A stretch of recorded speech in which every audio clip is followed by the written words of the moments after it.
On parle d'elle partout, de la vaca qui rit en Espagne à The Laughing Cow au Royaume-Uni. Chacun adapte le nom et la recette à sa sauce.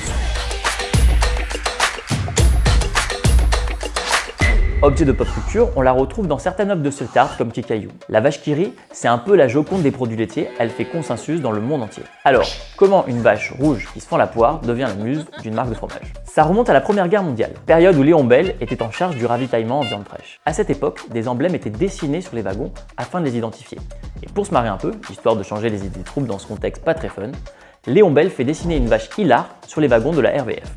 Les soldats, toujours prompts à la blague, l'appellent Vache qui rit pour se moquer des Valkyries allemandes, ces divinités guerrières glorifiées par Wagner dans son opéra. Après la guerre, Léon Bell garde le nom ainsi que le logo et demande à Benjamin Rabier de donner un coup de jeune à la vache. Elle passe de 4 pattes à un gros plan et devient rouge. Les boucles d'oreilles, on raconte que c'est la femme de Rabier qui a suggéré l'idée pour lui ajouter une touche de féminité. C'est d'ailleurs l'un des plus célèbres exemples de mise en abîme, car on voit le logo dans ses boucles d'oreilles. Le logo a eu quelques retouches au fil des années, des cornes plus arrondies, des contours plus épais, et en 2020, la vache hilar s'est refaite une beauté avec un nouveau logo épuré pour harmoniser le tout à l'international. Fini le triangle blanc et les pâturages, maintenant c'est un aplat de couleur blanche. La vache qui rit est la preuve lactée que sourire peut faire fondre le monde entier.